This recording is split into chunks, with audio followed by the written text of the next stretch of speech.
Jessica McMann is a highly decorated and accomplished Alberta-based Cree multidisciplinary artist, a classically trained flutist, dancer, composer.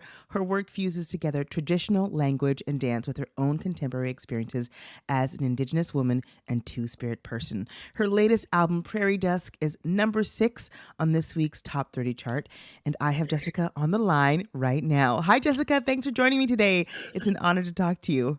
Thanks. I'm happy to be here. Yeah, I'm so pumped. I have had the best time researching you and listening to all of your music and watching your videos, and I'm kind of in love with you. I hope that's okay. That's okay. Thank you.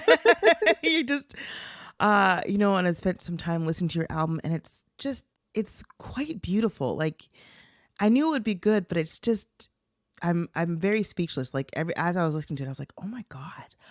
Oh wow, like it's just this beautiful unfolding of sound and music.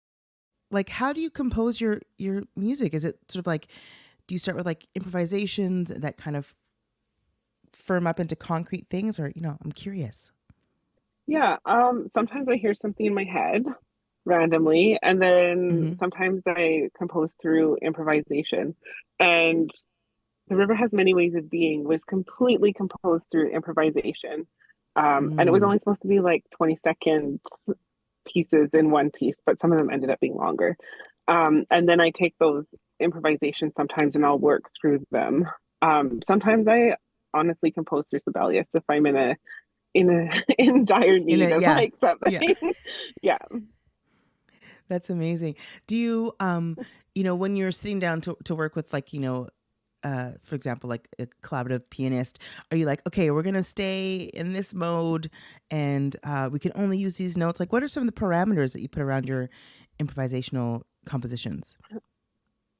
Yeah, so each of the improvisational compositions either has a graphic score or very clear directives. The first one on the album is painted on a bison hide, and has graphics, I guess you call them graphics, that symbolize different parts of the land and instructions for the musicians to emulate that through different sound instructions. So like one portion is like a swelling, rhythmic swelling, while you have like the wind is like from the top of the piece all the way down to, there's images of the ribs. Like you really have to see it to see how it connects. Oh my gosh.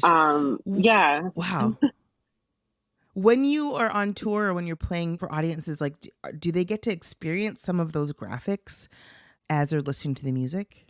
Yeah, so the hides are on display during the course of the performance. It also helps me like weave in the funders as well who funded the project because I can talk about the Yes. hides and the funders at the same time. But they Yeah. can look at the hide as we're looking at it and as we're interpreting the images on the two hides. There's a buffalo hide and an elk hide that have their own pieces on the album. And so the performance, people can see what we're playing as it's happening.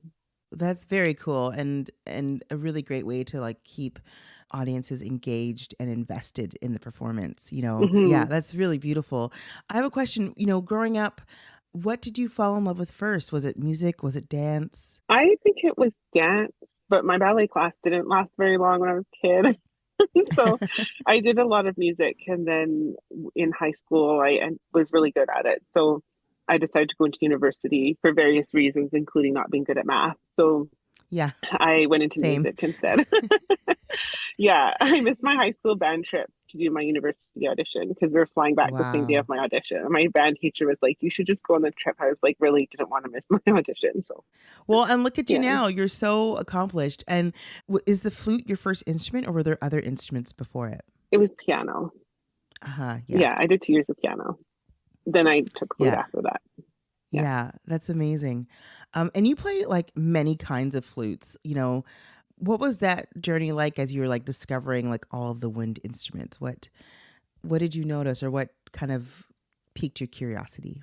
I think the alto flute would have been like my most favorite. I think I was either introduced to it in wind ensemble in high school or through flute choir with my flute teacher because I was taking private lessons at the time. Yeah, I yeah. cannot remember which one, but I played alto flute in both of those situations and absolutely loved it. But I didn't really have another chance to play alto flute until much more recently when I went back to university, and I rented out an alto flute from Long McQuaid, who had a Trevor James. It's a British flute maker, and it's very hard to get his flutes. And I just bought it from the rental.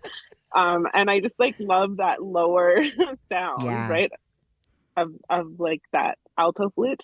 And then I rented a bass flute from Long McQuaid, ended up buying that one from the rental as well. And just like those lower tones, I really, really enjoy. I like staying in the low register, which hasn't always been the case. I was not very good at that at university, but now I really enjoy that lower range. Yeah, that's Yeah. beautiful. What is it about the lower range that kind of speaks to you? I feel like it has a lot of, I mean, I don't like piccolo. I play piccolo, but I don't like it. And I find the higher ranges of the instrument kind of hurt the ears a little bit, whereas you can really Mm, mellow into like those lower ranges of flute. And I feel like there's a sultriness, I guess, to the alto flute where you can be a lot more expressive. yeah, yeah, I hear that.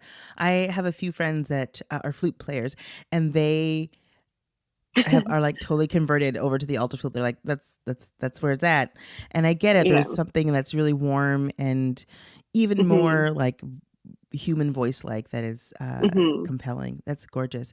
Um, Curious, what is one of your first musical memories? That's a good question. Let me think about it. My like first musical memory. It could be a first or just a like early musical memory. Well, there's a few like, well, one definitely would be church music because I went to church when I was younger and I was involved in church music and that was like Mhm. always there. And there's always the lady singing opera like voice very loudly at every church Yes. service. And it sits in your mind and it's like, the confidence and love of church music to sing like that is, something that I remember. And I guess another one would be like traveling with my parents and those long nights of like listening to Garnet Rogers or like Les Mis or Fiddler on the Roof, Mm, and James Keelahan, Jennifer Berzan, like those types yeah. of, and then like saying, "Oh, I want to listen to Les Mis tonight," and you're just listening to that for 2 hours on the drive, or Phantom of the Opera, like musicals that were on tape at the time, or two tapes at the time, Yeah. Yeah. cassette tapes, yeah, double I cassette remember tape those. musicals, Yes. yeah, yeah. So listening to that and that, it was always at night. And then I was listening to music and I wouldn't sleep on road trips. But those would be like my Mm, earliest musical memories. And yeah. like And how old yeah, were you around that time? when I would remember, oh, I was probably young. The earliest, I wouldn't know what age I Yeah. was. No worries. Yeah, Um, I and was young. are your parents musicians as well? Well, that's a complicated question. Um, my birth mom played flute and oboe when she was younger, according to my adoption records, and that Mm, my according to my adoption records, my dad played guitar. So there's that. My adoptive parents are not musicians-ish mostly. but they're And music yeah, lovers and appreciators and my dad is. encouragers. Yeah, Yeah. yeah. Yeah. That's very cool. Wow. Wow. Well, thank you so much for your time today. I don't want to take up much time. I know you're on the road, you're playing shows all over. Um, I would love to play a song from your album, Prairie Desk. Can you pick a song and tell our listeners a little bit about it? Yeah, for Nikâwiy. And then in parentheses, it says deliberate and intentional are suffering. And it's a letter of forgiveness to my birth mom for the 60s scoop since I'm a 60s scoopy. And that Yeah. it's not her fault or my fault or except for the crown's fault for that project. So Yeah. Wow. Beautiful, honest, heart stirring, and just I feel like I'm being bathed in a sonic blanket, and I really enjoy it. thank So you.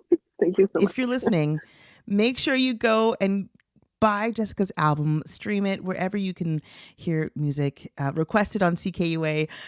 It's a good one. Thank you so much, Jessica, for your time, and all the best on the road. And can't wait to see you live in person. Thank you. Thank you so much.